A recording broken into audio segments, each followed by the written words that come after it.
মূসা আলাইহিস সালামের বিরুদ্ধে যখন দোয়া করতেছে, যেহেতু তিনি আল্লাহ তাআলার বিরুদ্ধে একজন সত্য নবী ছিলেন, ইহুদি ধর্মের একজন সত্য নবী ছিলেন, তাই মূসা আলাইহিস সালামের বিরুদ্ধে তার দোয়াটা কবুল হয় নাই। বরং যেমন দোয়া করতেছে, উল্টা তার নিজস্ব যে রাষ্ট্র রয়েছে সেই রাষ্ট্রের সরকারের বিরুদ্ধে দোয়া হয়ে যাচ্ছে। সে মূসা আলাইহিস সালামের বিরুদ্ধে তার মুখ দিয়ে কথা বের হচ্ছে না। তখন উপায় না পেয়ে সেই বাদশাহ তাকে বলল, যাই কিছু হোক না কেন তোমাকে তার বিরুদ্ধে দোয়া করতেই হবে, নয়তো তোমার শাস্তি হবে খুব কঠিন। এই কথা শোনার পরে সেই বালাম ইবনে বাউরা নামক যে আবেদ রয়েছে, সেই আবেদ বলল, বাদশাহ যাব না, তার বিরুদ্ধে তো দোয়া করা সম্ভব নয়, যেহেতু উনি সত্য নবী। তাই একটা রাস্তা, একটা ওই আপনাকে বলে দিই, সেটা হচ্ছে বনি ইসরায়েলদের তাঁবুর মধ্যে, সেই গাঠির মধ্যে আপনাদের যে মূর্তি পূজক যারা সেনাবাহিনী রয়েছে, তাদের নারীদেরকে উলঙ্গ করে তাদের ঘাটিতে পৌঁছায় দেন, তাহলে তারা জেনা ব্যভিচারে লিপ্ত হয়ে যাবে, ফলে আল্লাহ তাআলার রহমত থেকে তারা বঞ্চিত হয়ে যাবে। বলেন নাউযুবিল্লাহি মিন যালিক। এই বুদ্ধি যখন দিল, দেখেন সুফি মানুষ যদি ভণ্ড হয়ে যায় তাহলে কিন্তু খুব মারাত্মক ধরনের ভণ্ড হয়ে যায়। এদের কারণে যেভাবে নাকি কথার কথা একজন আলেম যদি মনে করেন যতক্ষণ সঠিক পথে থাকে, তার তো অনেক ফ্যান ফলোয়ার থাকে, বন্ধু আহবাব থাকে, প্রিয়জন থাকে, কিছু ব্যক্তি থাকে মুহিব্বিন। এই ব্যক্তি যদি ভুল পথে চলে যায়, বিপথে চলে যায়, পদচ্যুত হয়ে যায়, তাহলে সেই ব্যক্তির সাথে সাথে তার যে সমস্ত মুহিব্বিন রয়েছে, ভক্তবৃন্দ, সবাই কিন্তু ভুল পথে চলে যাবে। ইশক মাহবুব খুদা হ্যায় जिस दिल में हासिल नहीं, लाखों मुमीन हो मगर ईमान में कामिल नहीं, बलगल उला बिकमालिही कशफत दुजा बिजमालिही हसनत जमीअ बिसालिही सल्लु अलैहि व आलिहि।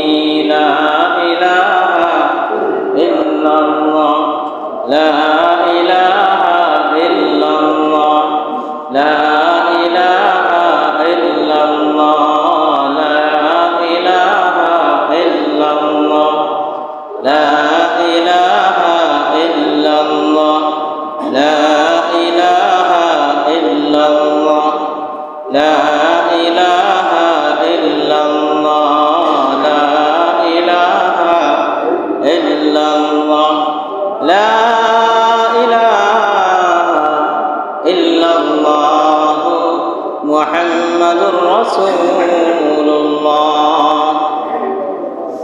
सल्लल्लाहु अलैहि वसल्लम। আলহামদুলিল্লাহ, মহান আল্লাহ পাক জাল্লা শাআনুহু এর আলিশান দরবারে লাখ কোটি শুকর ও সুজুদ যে মহান রব্বুল আলামিন এক মহান বরকতময় রমজান মুবারক মাসের পরের আরেক গুরুত্বপূর্ণ মাস শাওয়াল মাসে আল্লাহ তাআলা তার প্রিয় ঘর মসজিদে এসে যিনি কিছু কথা বলবার এবং শুনবার তৌফিক দান করেছেন, এজন্য দিল থেকে শুকর আদায় করি আলহামদুলিল্লাহ। আল্লাহ তাআলা ইচ্ছা করেছেন বলে আমরা আজকেও জুমার মসজিদে আসতে পেরেছি। অনেক মানুষ এরকম আছে যারা রমজান মাসে চলে গেছে, রমজানের আগে পরে মিলে অনেক মানুষ এখন আমাদের চোখের সামনে নাই, থাকলেও অনেক মানুষের ভাগ্যে জুটে নাই মসজিদে আসার জন্য, এখন পর্যন্ত তৌফিক হয় না। এটা আল্লাহ তাআলার একটা বিশেষ করুণা আমাদের প্রতি। আল্লাহ তাআলা তৌফিক দিয়েছেন বলেই তো আসতে পেরেছি নাকি? এজন্য আবার সবাই শুকর আদায় করি আলহামদুলিল্লাহ। রমজান মাস একটা গুরুত্বপূর্ণ মাস ছিল, যেটা আমাদের মধ্যে থেকে বিদায় নিয়ে চলে গেছে ঈদুল ফিতরের মাধ্যমে। রমজান মাস কি পরিমাণ গুরুত্ব ছিল যে রমজান মাসে একটা ফরজ নামাজ আদায় করলে 70টা ফরজের সওয়াব আল্লাহ তাআলা লিখে দিতেন। আর একটা নফল বা সুন্নত নামাজ যদি কেউ আদায় করে, সুন্নত একটা আমল করে, আল্লাহ তাআলা সেটাকে ফরজের সমতুল্য সওয়াব দিতেন। এই গুরুত্বপূর্ণ মাসটা চলে গেছে আমাদের মধ্যে থেকে। কার কতটুকু ইবাদতের মধ্যে তারা কি হয়েছে, উন্নতি হয়েছে, এটা আল্লাহ মালুম, আল্লাহ ছাড়া আর কেউ জানে না। আল্লাহু আকবার।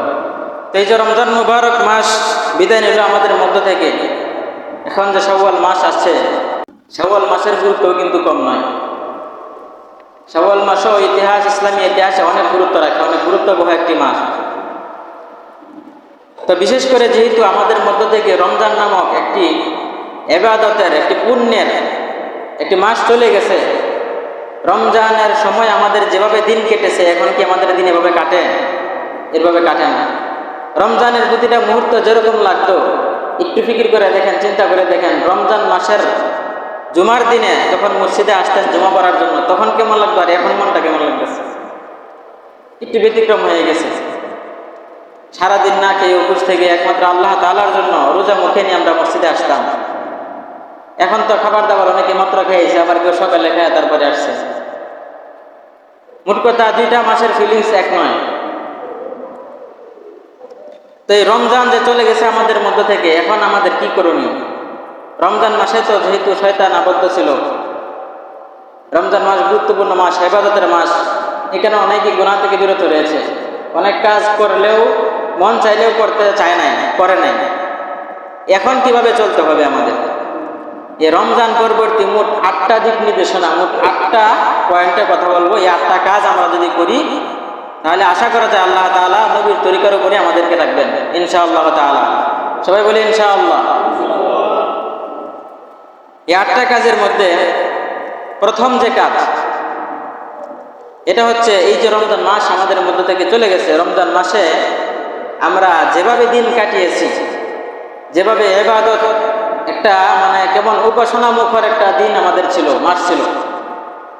এই যে উপাসনা ইবাদতের একটা মাসের ধারাবাহিকতা ছিল আমাদের মধ্যে, এই আমলগুলো, যে আমলগুলো আমরা করতাম রমজান মাসে, এগুলো যেন এখন বন্ধ না হয়ে যায়। এবং রমজান মাস সহ ইতিপূর্বে যে সমস্ত আমল করেছি, এগুলো যেন আমরা নষ্ট করে না ফেলি। আমাদের বিভিন্ন কথাবার্তা, কর্মকাণ্ডের মাধ্যমে যেন রমজান মাস সহ ইতিপূর্বের সকল নেক আমলগুলো যেন নষ্ট না হয়ে যায়, এই ফিকির রাখতে হবে। 1 নম্বর পয়েন্ট। আল্লাহু আকবার। আল্লাহ তাআলা এই সম্পর্কে কোরআনে বলেছেন, ওয়ালা তাকুনু কাল্লাতী নাকাদাত গাজলাহা মিন বাদি কুওয়াতিন আনকাসা। আল্লাহ তাআলা আমাদেরকে সম্বোধন করে বলতেছেন, ওয়ালা তাকুনু কাল্লাতী, তোমরা ওই নারীর মতো হইও না, নাকাদাত গাজলাহা মিন বাদি কুওয়াতিন আনকাসা, যে নারী বা যেই মহিলা একটা সুতা পাকানোর পরে, একটা দড়ি পাকানোর পরে সেটাকে ছিঁড়ে ফেলে। একটা নারী, একটা মহিলা, মহিলাদের কাজই তো সুতা, সুই সুতা নিয়ে কাজ করা বিভিন্ন। একটা নারী সুতা দেয়া যখন দড়ি পাকায় কোনো কাজের জন্য, সুতা পাকায়, পাকানোর পরে দেয়া, এটা যদি আবার কেটে ফেলে, সারাদিন সুতা বুনলো, সুতা পাকানোর পরে দেয়া, সন্ধ্যা হওয়ার সময় সুতাগুলো কেটে কেটে টুকরা টুকরা করে ফেললো, এই সারাদিনের কাজের কোনো দাম রইল? এই কাজটাও অহেতুক কাজ।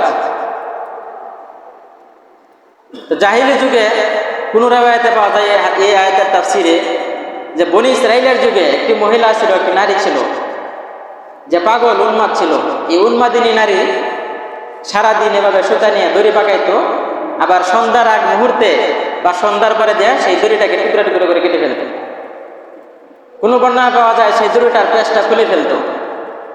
তো কি পরিমাণ পাগল হলে, উন্মাদনা থাকলে ভিতরে, সারাদিন পরিশ্রম কইরা একটা দড়ি পাকায়, আবার সন্ধ্যা হলে সে দড়িটাকে ছিঁড়ে ফেলে বা পাক খুলে ফেলে, তো এই সারাদিন পাকানোর মানে কি দাঁড়ায় না? এটা যেরকম পাগলামি, উন্মাদনা, এটার কোনো অর্থ রয় না, অহেতুক একটা কাজ। ঠিক তদ্রুপ আল্লাহ তাআলা মুমিন বান্দাদেরকে উদ্দেশ্য করে বলছেন, সারা জীবন, বিশেষ করে রমজান মাসে যে সকল নেক আমল করেছ, সেগুলো কেমন যেন একটা দড়ির মতো তুমি আবদ্ধ করে রেখেছ, পাকিয়ে রেখেছ। এখন রমজানের পরবর্তী সময়ে এমন কোনো কাজ করো না যে সেই আমলগুলো দড়ির মতো ছিঁড়ে ছিঁড়ে যায়। আল্লাহ তাআলা আমাদেরকে বোঝার তৌফিক দান করে, সকলে বলে আমিন। 2 নম্বর কাজ, রমজানের পরে আমাদের 2 নম্বর কাজ, সেটা হচ্ছে ঈমানের পরিবর্তে যেন আমরা গুমরাহিকে বা দলালাতকে যেন আমরা গ্রহণ না করি, বাছাই না করে ফেলি। এই যে রমজান মাস গেছে আমাদের মধ্যে থেকে, বিদায় নিয়ে চলে গেছে, এই রমজান মাসে কেমন যেন আমাদের সবার ভিতরে এরকম অনুভব হয়েছে যে মুমিন মুমিন একটা ভাব আছে, ঈমান আমাদের ভিতরে আছে। এটা বোঝার আলামত এটাই যে আমরা রোজা রেখেছি, নামাজ পড়েছি, একমাত্র আল্লাহ তাআলাকে রাজি খুশি করার জন্য। এই যে একটা ঈমানি হালত আমাদের ভিতরে, এই ঈমানি অবস্থাটাকে যেন আমরা গুমরাহির মাধ্যমে এটাকে নষ্ট করে না ফেলি। বা গুমরাহির পরিবর্তে ইমানের পরিবর্তে যেন গুমরাহিটাকে আমরা বাছাই না করি। যেমন আল্লাহ তাআলা কোরআনে বলেন, ওয়াতলু আলাইহিম নাবা আল্লাযী আতাইনাহু আয়াতিনা। আল্লাহ তাআলা নবী মুহাম্মদুর রাসূলুল্লাহ সাল্লাল্লাহু আলাইহি ওয়াসাল্লামকে বলতেছেন, ওয়াতলু আলাইহিম নাবা আল্লাযী, হে নবী মুহাম্মদ আপনি আপনার উম্মতকে ওই ব্যক্তির ঘটনা বর্ণনা করুন, আল্লাযী আতাইনাহু আয়াতিনা, যে ব্যক্তিকে আমি আল্লাহ তাআলা আমার আয়াতগুলো দিয়েছি। মানে আমি আল্লাহ তাআলা এই কোরআনের জ্ঞান যে ব্যক্তিকে দিয়েছিলাম সেই ব্যক্তির ঘটনাটা আপনি আপনার উম্মতের সামনে বর্ণনা করুন।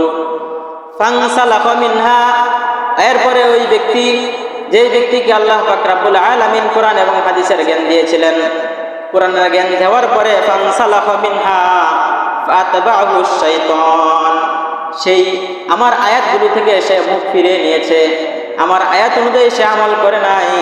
ফাতাবাহু শাইতান, এবং শয়তান তার পদাঙ্ক, শয়তান তার পিছনে লেগে গেছে। একজন ব্যক্তি ছিল বনি ইসরাইলদের মধ্যে, সে যদিও ইহুদি ধর্মে তখন ধর্মান্তরিত হয় নাই, সে ইহুদি হয় নাই, তখন তো ইহুদি ধর্মই ছিল, এটাই আল্লাহর কাছে মাকবুল ছিল। তো বনি ইসরাইলদের যুগে এক ব্যক্তি ছিল এরকম যে মুসা আলাইহিস সালামের ধর্মের অনুসরণ করতো না, কিন্তু সে আবেদ ছিল, অনেক বড় আল্লাহওয়ালা একজন আবেদ ছিল। এই ব্যক্তিকে আল্লাহ তাআলা তৎকালীন সময়ের যে আসমানি কিতাব সেটার জ্ঞান দিয়েছিলেন, এবং পাশাপাশি সে অনেক বড় আবেদও ছিল, এবং তার বড় একটি পাওয়ার ছিল, সে যে দোয়াটাই করতো সেই দোয়াটাই আল্লাহ তাআলা কবুল করে নিত। বলেন সুবহানাল্লাহ। এমন ব্যক্তিকে বলা হয় মুস্তাজাবুদ দাওয়া, যে ব্যক্তির দোয়া আল্লাহ তাআলা দোয়া করতে দেরি, কবুল করতে দেরি না, এই ব্যক্তিকে বলা হয় মুস্তাজাবুদ দাওয়া। তো এই বনি ইসরাইল যুগের সেই লোকটা ছিল মুস্তাজাবুদ দাওয়া, একজন আলেম। সেই মুস্তাজাবুদ দাওয়া সম্পর্কে আল্লাহ তাআলা কোরআনে ঘটনা বলতেছে। এই যে আবেদ ব্যক্তি, এই ব্যক্তি যে এলাকায় ছিল ওই এলাকার মধ্যে কিন্তু মূর্তি পূজারই খুব বেশি ছিল, মূর্তি পূজার প্রচলন ছিল অনেক বেশি। এই ব্যক্তি কিন্তু শুধু ইবাদত করতো আল্লাহর, বাকি সবাই মোটামুটি মূর্তি পূজা করতো। তো মুসা আলাইহিস সালাম ইচ্ছা করেছিলেন, যেহেতু একটা অঞ্চল মোটামুটি আমার অধীনে এসেছে, এখন সেই মূর্তি পূজারীদের যে এলাকা রয়েছে সেই এলাকার মধ্যে এই ইহুদি ধর্ম প্রচার করতে হবে। এই ফিকির করে তিনি সেই এলাকার দিকে অগ্রসর হচ্ছিলেন।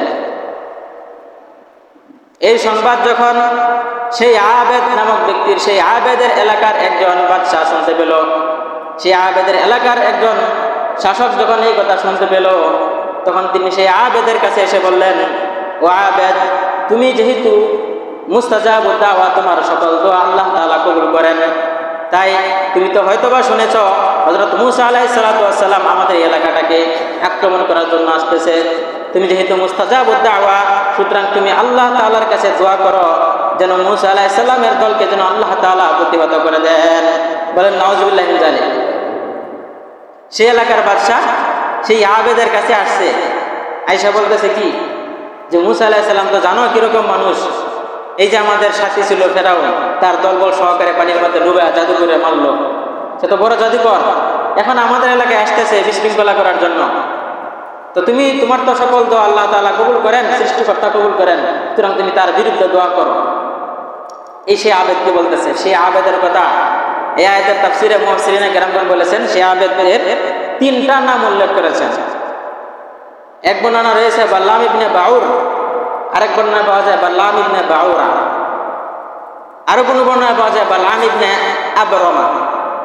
মোট কথা আমরা জানি, এটাই প্রসিদ্ধ মতামত, বাল্লাম ইবনে বাউরা নামক এক আবেদ ছিল, সেই আবেদের সমস্ত দোয়া আল্লাহ তাআলা কবুল করতেন। তো এই আবেদের কাছে যখন সেই মূর্তি পূজারী এলাকার মূর্তি পূজক বাদশাহ আয়েশা দোয়া চাইলো যে মুসা আলাইহিস সালামের বিরুদ্ধে তুমি দোয়া করো, তখন সেই আবেদ বলল, না, উনি তো একজন নবী, আমি যদিও তার ধর্মে দীক্ষিত হই নাই, কিন্তু উনি একজন নবী, সত্য নবী, ওনার বিরুদ্ধে আমি দোয়া করতে পারবো না। তাহলে আল্লাহ তাআলা আমাকে যে একটা পাওয়ার দিয়েছেন, আমার সমস্ত দোয়া কবুল হয়, এটা হয়তো বা নস্যাৎ করে দিবেন, এই পাওয়ার হয়তো বা আমার থাকবে না আল্লাহর নবীর বিরুদ্ধে দোয়া করলে। তখন তাফসীরের কিতাবাদিতে এসেছে দুইটা বর্ণনা পাওয়া যায়। সেই যে হিন্দু মূর্তি পূজকদের বাদশাহ ছিল, শাসক, সেই শাসক এসে অনেক টাকা পয়সার প্রলোভন দেখায় সেই আবেদকে। নাম কি বলেছিলাম? বাল্লাম ইবনে বাউরা। সেই বাল্লাম ইবনে বাউরাকে অনেক টাকা পয়সা দিয়ে অর্থের প্রলোভন দেখায়। আর কোন বর্ণনায় পাওয়া যায় সেই বাল্লাম ইবনে বাউরার যে স্ত্রী ছিল অনেক সুন্দরী, সেই স্ত্রীর কাছে আয়সা সেই টাকা পয়সা ধন দৌলত পেশ করে বলে যে তোমার স্বামীকে বলো যেন মূসা আলাইহিস সালামের বিরুদ্ধে দোয়া করে। বলেন নাউযুবিল্লাহি মিন যালিক। তো বাল্লাম ইবনে বাউরার স্ত্রী যে সুন্দরী ছিল এই কথারও প্রমাণ রয়েছে। তাফসীর ইবনে কাসিরের মধ্যে আল্লামা ইবনে কাসির রাহমাতুল্লাহি আলাইহি লিখেছেন, এই ব্যক্তির দোয়া যেহেতু কবুল হয়, সব দোয়া আল্লাহ তাআলা কবুল করেন। ঘটনাক্রমে এই বাল্লাম ইবনে বাউরার স্ত্রী কিন্তু খুব সুন্দরী ছিল না। তো তিনি আল্লাহর কাছে দোয়া করছেন, পরবর্তীতে তার দোয়াটা আল্লাহ তাআলা কবুল করে নিয়েছেন। যেহেতু তার সকল দোয়া কবুল হয়, তখন তার স্ত্রী আল্লাহ তাআলা সুন্দরী বানিয়ে দিয়েছেন। যদিও বর্ণনাটা গরীব, মানে এটা দুর্লভ বর্ণনা, দুর্বল না। একটা কথা বুঝবেন, বলে রাখি, দুর্বল এক জিনিস আর দুর্লভ কিন্তু আরেক জিনিস। একটা হচ্ছে যেমন দাঈফ, দাঈফুন শব্দের অর্থ হচ্ছে দুর্বল, আর একটা হচ্ছে গরীব, মানে এটা দুর্লভ। এটা একজনই বর্ণনা করছে, এরকম বর্ণনা আর কোথায় পাওয়া যায় না। দুর্লভ আর দুর্বলকে এক জিনিস, বুঝতেছেন তো? আল্লাহ জানে কি বলেছেন। তো যাই হোক, এই ইবনে কাসির রাহমাতুল্লাহি আলাইহি শুধু একাই তিনি তাফসীরের কিতাবে বলেছেন যে বাল্লাম ইবনে বাউরার স্ত্রী তার দোয়ার মাধ্যমে সুন্দরী হয়েছে। যাই হোক, তো সেই স্ত্রীর কাছে আয়েশা সেই মূর্তি পূজারী শাসক ধন দৌলত এনে পেশ করে দিয়ে বলেছেন, মুসা তোমার স্বামীকে বলো যেন বর্তমান জমানার যে নবী মুসা রয়েছে সেই জাদুকর মুসার বিরুদ্ধে যেন বদদোয়া করে, যেন সে আমাদের এলাকায় আসতে না পারে, আসলেও যেন পরাজয় বরণ করে আবার ফিরে যায়। তো সেই ধীরে ধীরে শয়তান যখন তার পিছু নিল, এই কথাটাই আল্লাহ তাআলা কোরআনের মধ্যে বলেছেন। তখন তার এলেম কালামের দিকে তার কোনো ভ্রুক্ষেপ রইল না। সে ধন সম্পদের দিকে মুতাওয়াজ্জু হইয়া সেদিকে ঝুঁকে গিয়ে সে মূসা আলাইহিস সালামের বিরুদ্ধে দোয়া করা শুরু করে দিয়েছে।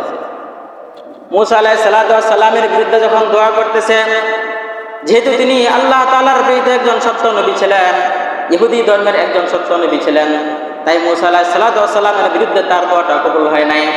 বরং যেমন দোয়া করতেছে, উল্টা তার নিজস্ব যে রাষ্ট্র রয়েছে সেই রাষ্ট্রের সরকারের বিরুদ্ধে দোয়া হয়ে যাচ্ছে।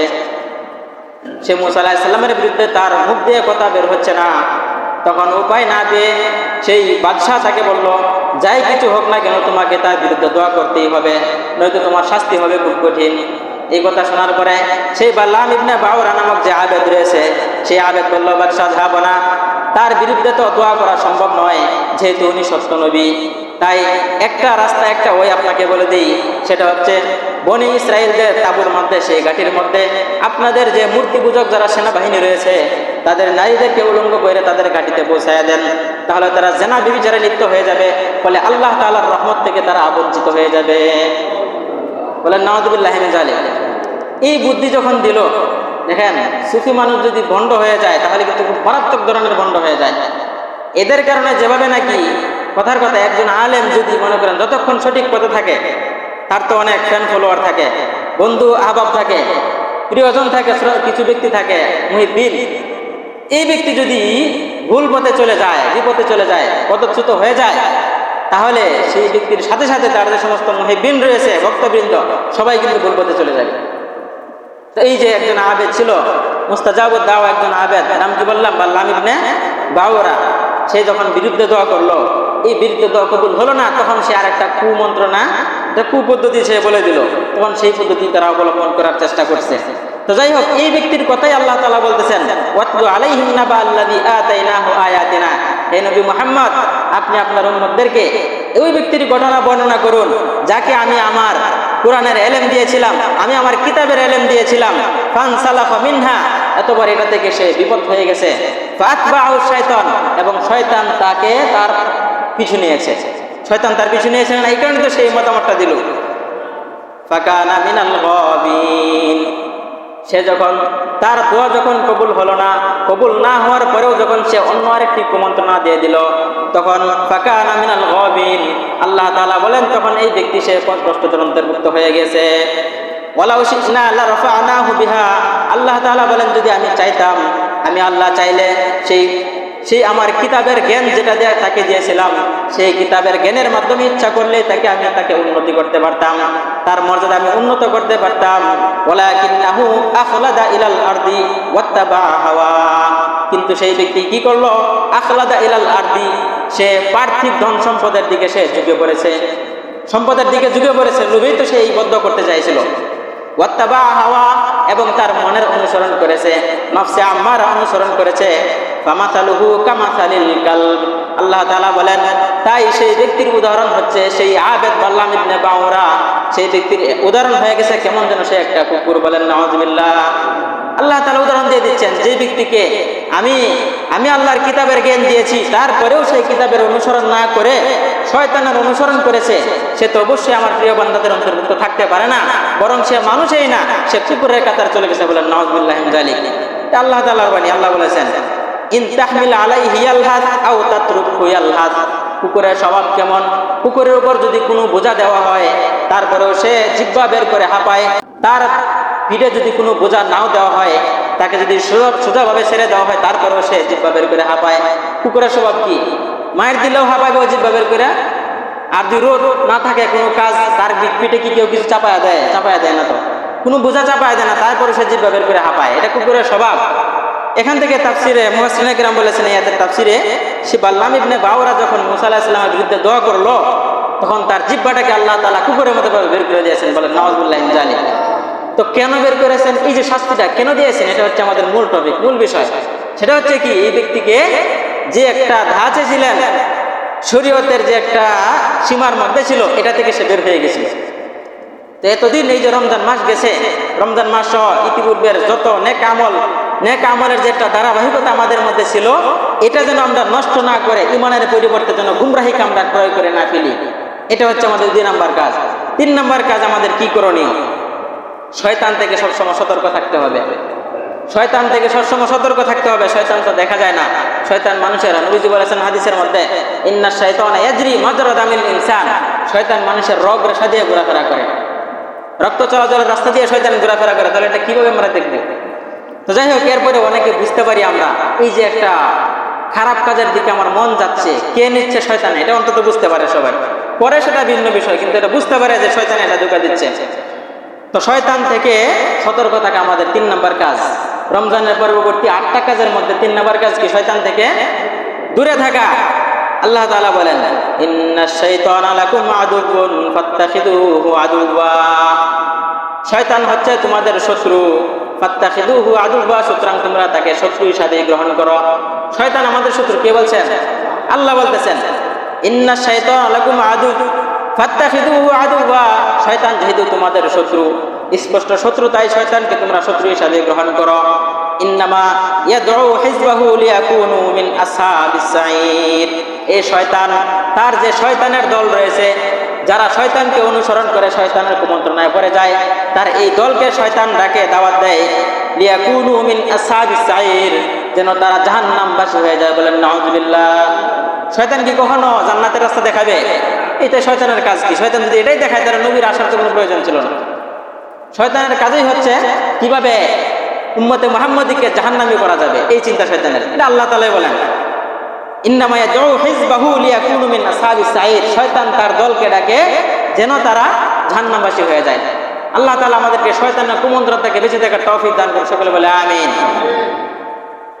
আল্লাহু আকবার। শয়তান কিন্তু আমাদের বন্ধু না, শয়তান হচ্ছে বেঈমানদের বন্ধু। এই কথা আল্লাহ তাআলা কোরআনে বলেছেন ইন্না জাআলনা শায়াতিনা আউলিয়া লিল্লাযিনা লা ইউমিনুন, নিশ্চয় আমি আল্লাহ শয়তানদেরকে বানিয়ে দিয়েছি আউলিয়া, বন্ধু হিসাবে, লিল্লাযিনা লা ইউমিনুন, যারা ঈমানদার নয়, যারা বেঈমান, তাদের বন্ধু বানিয়ে দিয়েছি আমি আল্লাহ শয়তানকে।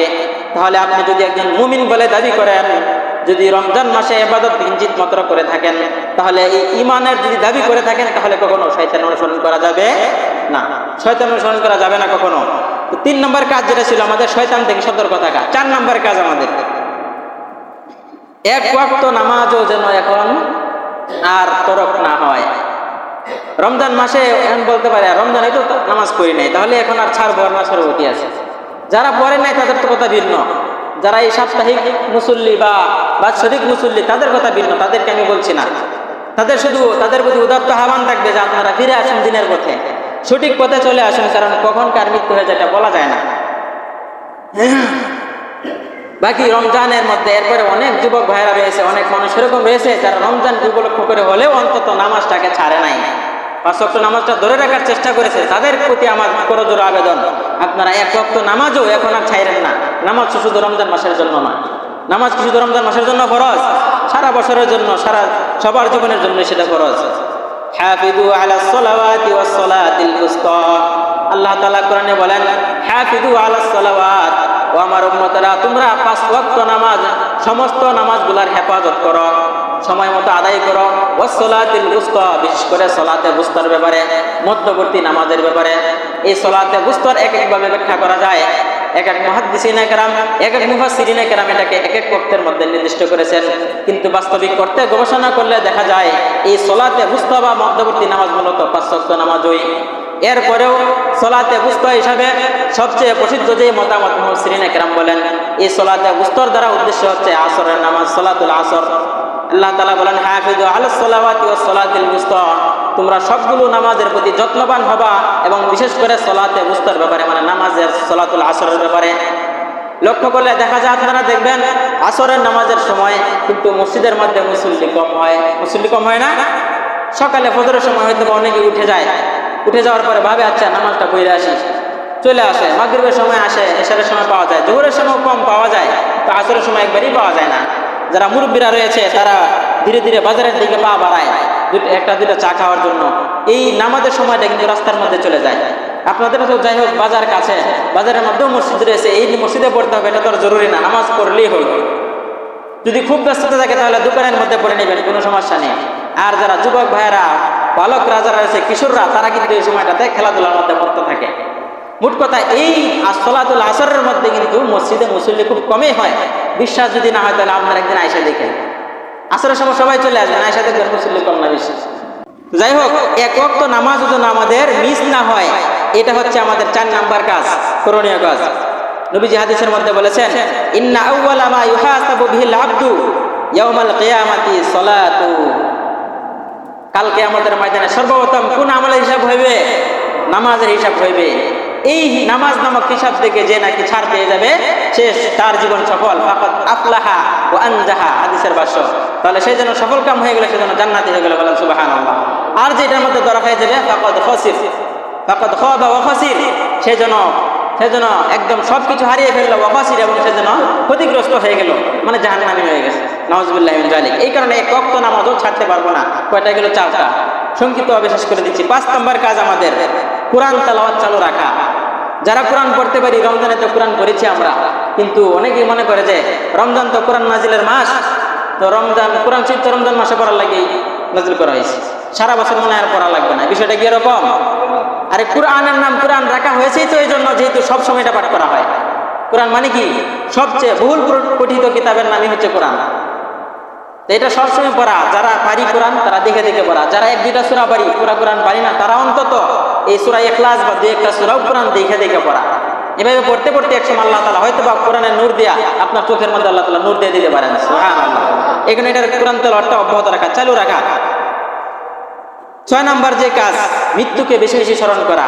এই জিনিসটা যদি স্মরণ করে কেউ স্মরণ রাখে, তাহলেই কিন্তু মূলত সমস্ত বদামনের রাস্তা বন্ধ হয়ে যাবে। তখন এই শয়তানের ধারে কাছে ফিরতে পারবে না।